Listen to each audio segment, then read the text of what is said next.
Вистински сладок десерт за љубителите на театарот подготвуваат членовите на драмското студио при Центарот за култура Илјантевски смок во Тетово.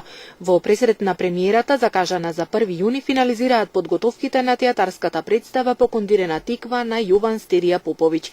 Представата е во режија на тетовецот Саше Серафимовски, а идејата е на даските што живот значат да се пренесе безвременската приказна за човекот прикажан со сите негови доблести и мани. Значи нема временска рамка према која би се ограничиле дали би го играле сега, дали е актуелен или не е. Самата тематика на Покондирена тиква, односно на текстот од Јован Стерија Поповиќ, пресликува едно време од пред можеби 150-60 години наназад до ден денеска, дека всушност човекот е човек.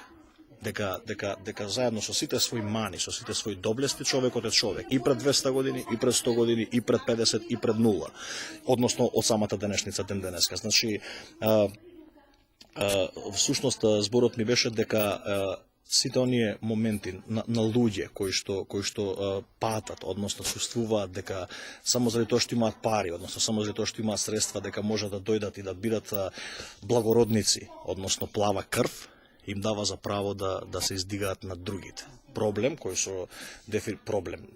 Ајде не би го категоризирал како проблем, меѓутоа би го ставил во наводници. Проблем кој што провејува и ден денеска. Значи не само во градот Тетово, иако е специфичен град во однос на луѓето, не само во градот Тетово, туку на секаде низ светот.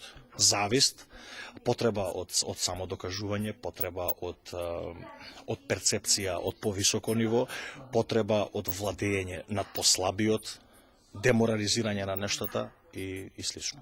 Покондирена тиква, сите мислат дека се работи за покондурена тиква, меѓутоа тоа не е така. Покондирена тиква е вистинскиот наслов во еден жаргонски превод, можеби би дошло за шеќерена тиква, односно накитена тиква. Тиква е тиква. Сега символиката на тиквата всушност покажува дека тиквата е тврд зеленчук, нели? Значи тиквата соодействува со карактерот на главниот лик во оваа драма, господја Ѓурѓа, во оригиналниот текст на Стерија Поповиќ Фема, кај нас е Ѓурѓа. Значи интересно е само да напоменеме дека е на тетовски дијалект, се игра на оригиналниот тетовски дијалект. Поентата е всушност од тиквата е дека незиниот простаклук. Она цело време цел живот била всушност мајсторица која што правила опинци, кондури, чизми и слично. Од денеска решава да биде благородник, односно жаргонски кажано во нашиот текст, преработен се разбира, ноблес. Има 8 лика кои што отсликуваат едно, според мене, многу убаво време. Ние направивме една парабола со времето, значи го сместивме текстов некаде 1950-60 година на градот Тетово, според сите согледувања, фотографии, разговарања со историчари, тоа биле најубавите години на овој град. Значи тогаш почнуваат трговци, занаети, чаршија, градски живот, шешир на глава, бастун во рака, елече, златен часовник, чисти кондури, испеглани панталони. Тоа е тој период. Меѓутоа имате појави како што е главниот лик, која што сето тоа покушава, односно сака да го измени, да наметне свој стил на крајот нормално дожива пораз. Меѓутоа зборовиве се премалку за тоа што всушност треба и да се види.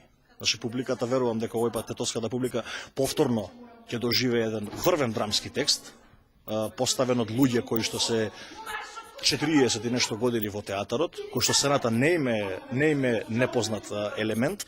Значи, верувам дека тетовската публика, оваа сезона ќе затвориме патем речено со овој текст, верувам дека тетовската публика повторно ќе најде на големо одушевување и повторно ќе потврдиме дека оствари Тетово е дефинитивно театарски град со традиција од, сега веќе ако сакате прецизно, 104 години назад. Актерската екипа составена од искусни, но и од млади актери работи со полна парија и голем ентузијазам се со цел на тетовската публика да и се приреди вистинско театарско уживање. Многу ќе се најдат во оваа улога, како србите употребуваат еден израз во времето на Скороевичи.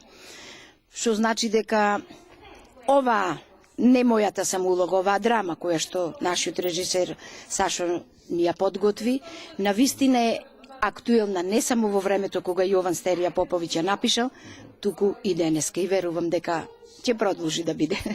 Да се најде секој во било која од улогите што се поставени. Во оваа театарска представа ја глумам слугинката Анкица, која што е една навидом обична слугинка, која што работела за Ноблеси, а сега поради тоа што господјата има пари, сака со неја некој да се представи, да третира дамски, ја вработува кај неа и испаѓа дека всушност самата слугинка е многу поитра од господјата. Па ја во оваа представа го толкуем ликот на Јован, тој е чирак на покојниот мајстор и Јован е прилично припрост, ама многу интелигентен и чирак што мајсторицата сака да го направи слуга, ама он дава отпор и не се дава. И ја користи секоја прилика да биде тоа што е. И многу е безвременска представа, тоа највише ме привлече да глумим, што у данашно време исто го има луѓе што сака да се прикаже многу повисоко од тоа што са. Значи, можностите им се едно, а желбите им се сасвим друго. Така исто е ситуацијата и оваа представа. Видите, секоја представа си носи нешто свое, во зависност од делото што се игра. Има и помлади ликови, има и ликови од средно доба, меѓутоа има и повозрастната генерација. Мене ми е чест што оваа година ја спремаме по Кондирена Тиква, каде што јас сум еден од повозрастните членови на ова драмско студио при Домот на културата или Јоантевски смок. И навистина е чест и задоволство да се игра со една ваква екипа. Тоа е спој, што би се рекло, на младост и на искуство. На младите се разбира секогаш им треба некој поискусен актер што ќе им го покажува патот. Се надевам дека представата ќе биде успешна, затоа што навистина во досегашниот период на спремање на оваа представа имаме еден навистина фантастичен спој и на гледачот може да му го донесеме она што мислам дека Јован Стерија Поповиќ така го замислува. Премиерата на представата по Кондирена Тиква е на 1 јуни во 20 часот во Центарот за култура Илјантевски смок во Тетова.